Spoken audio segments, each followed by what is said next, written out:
go back to the Einstein quote saying that the most important question that one could ask is the universe a friendly place?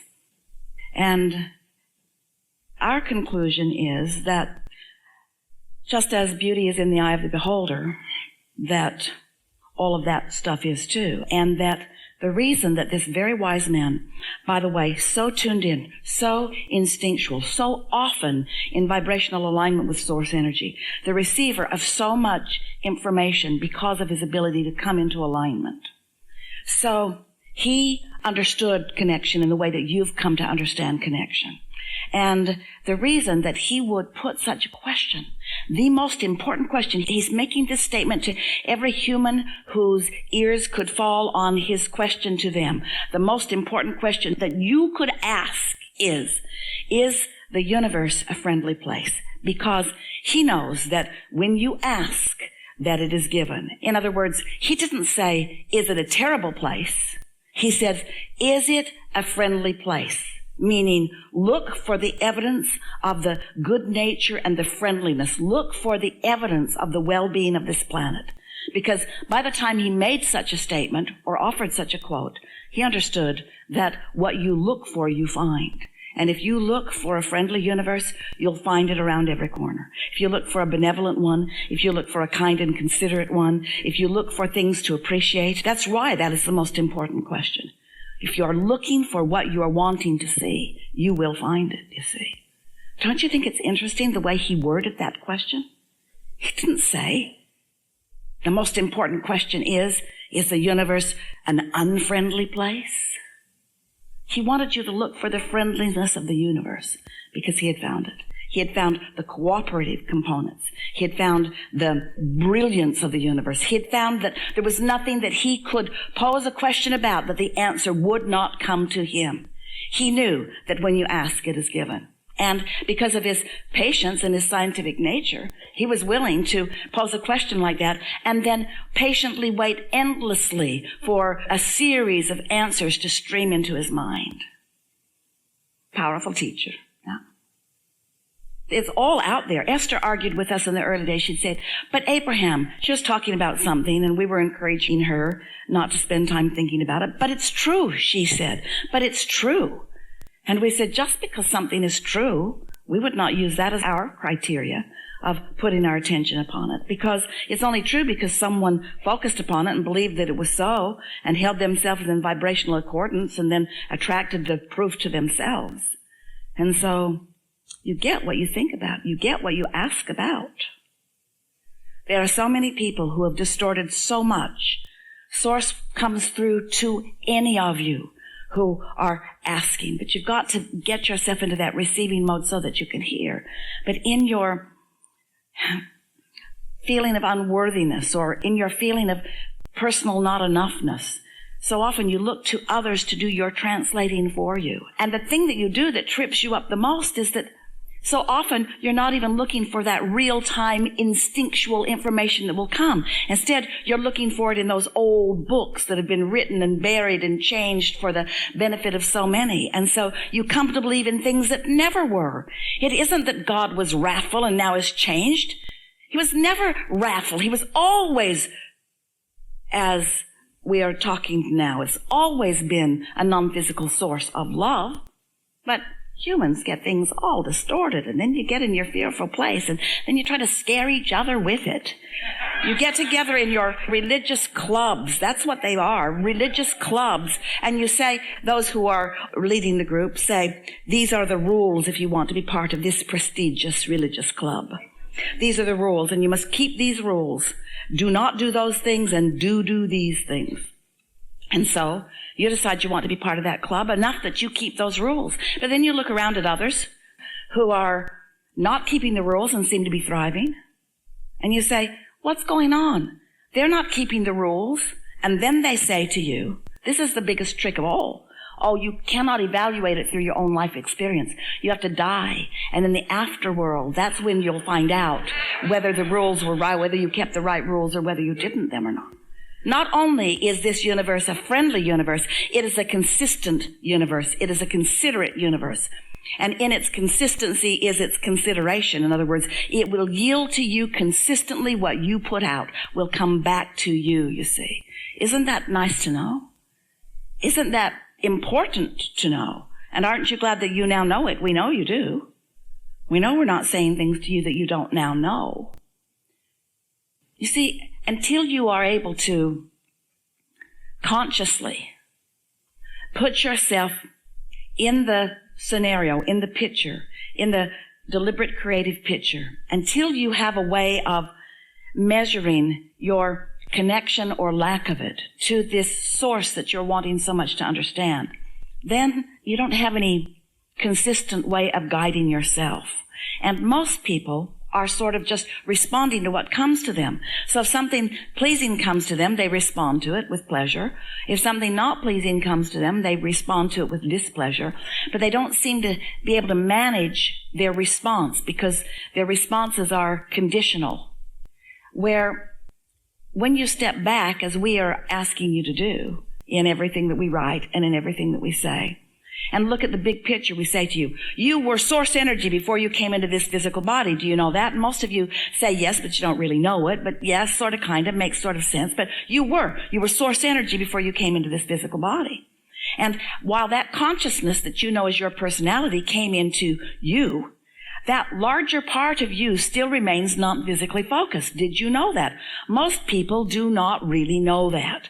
So then we say, which means there are two aspects of you, this physically focused leading edge aspect of you and this non-physical source energy aspect of you, two aspects of you to which law of attraction is responding. So the source energy part of you is focused upon you and what you're doing and having opinions and attitudes about it. And law of attraction is responding to that loving, knowing, good feeling attitude or opinion that your inner being has about you. But then you're here having an attitude about you. And law of attraction is responding to you, to the vibrational attitude that you have about you. So there are these competing attitudes or points of attraction that are going on. And that is what equals your emotions. Every emotion that you feel is about how in alignment you are with what source knows about whatever you're focused upon in the moment, or how out of alignment you are about whatever you're focused upon in the moment. And so once you get that, once you get, oh, I'm an extension of something, and that something is always aware, and that something is always broadcasting, and that something is always receiving on my behalf. That's why when you ask, it is given. It is given to you in that vibrational form. But you have to find a way to bring yourself in this physical form into alignment with that non-physical part of you. And so many people stand out there in the world disconnected from all of that love, and then they pronounce God as vengeful. Not because God is vengeful, but because they are in no way a vibrational match to what they believe that God is, you see. And there is no greater emptiness in all that is than the emptiness that humans, beasts don't do it, than the emptiness that humans accomplish on their own when they conclude something that just isn't so. That's what loneliness is. That's what depression is. That's what every horrible feeling, emotion is. And then they get all sure of themselves. I feel so terrible, I must be right. I feel so terrible, I must be right about this. No, for sure, but when you're feeling terrible, for sure you're not right about whatever it is you're thinking about while you're feeling terrible. You could not be more wrong. You could not be more off base. You could not be more out of kilter. But you get to create your own reality. You get to deprive yourself of as much of that or allow yourself as much of that as you choose, you see, because you have the free will to choose it, to allow it, to be it, to have it, to pinch it off. And that's what we talk about whenever we get together with you, because you all are students every day that Esther is asking many times a day, because she's been hearing this for a long time and she really gets this. In other words, she understands it to some degree. And so when an impulse, a strong impulse comes to her these days, she is saying to herself, what receiving mode am I in? Where did that come from? Is that guidance and impulse that's coming from my source energy? Or am I in some other receptive mode? Am I in some fearful, vulnerable feeling place? So we would not for a moment ever want you to think that we think that anything that you've ever lived is bogus or not real. Of course it's real. And how are you going to know what you know if you haven't had the real life experience? We just want you to know what it feels like to deliberately hook up with this source energy and allow it to flow on a consistent basis, you see. We want you to know that this is a friendly universe, that this is a loving universe, and even more important, that this is a universe interested in you, that you are important in this universe, that what you think matters, and that you contribute to this universe with every thought you think. And when you sift through the contrast and you know what you don't want and you launch rockets of what you do want, even if you never line up with those rockets of improvement, you still have benefited the universe, you see. You've still done part of what you intended to do. You sifted and sorted and you ask. And when you ask, it was given, and it was given to you. It was given to the vibrational version of you, and that vibrational version of you held that knowing and held that asking and held that receiving of source and is sending a signal to you, a constant signal to you to let you know that any time you just relax a little bit and move in the direction of that signal, that you will be the receiver of the information that you have asked for. You see? It's just such a wonderful thing to come to know. And we know for sure that you know it. Now, will you live it all day, every day? Hell no. You won't do that. Esther doesn't do that. She wants to, but she doesn't. She lets life experience get her goat every now and again. She'll have a knee-jerk reaction to something, and when she does, she feels the discord in her being. And she will laugh when that discord is there, and she will say, I know, I'm pinching myself off from all of the well-being of all of the universe, but I can't help it right now because this really made me mad. It's all right, because in that, you're asking for more. Just make more lists of positive aspects and look for more reasons to appreciate. And find a time every day to quiet your mind so that your vibrational beingness will find that equivalency to the source within you. And then benefit from all of the lovely questions that this life experience has caused you to ask.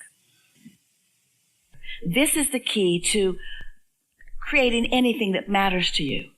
Don't put so much effort in it. So, you've asked, and what you've asked for is in the vortex, but it's a vibrational version. And now you're looking for ways to bring it from vibration into your manifested reality. How can I get the money out of the vortex and into the bank?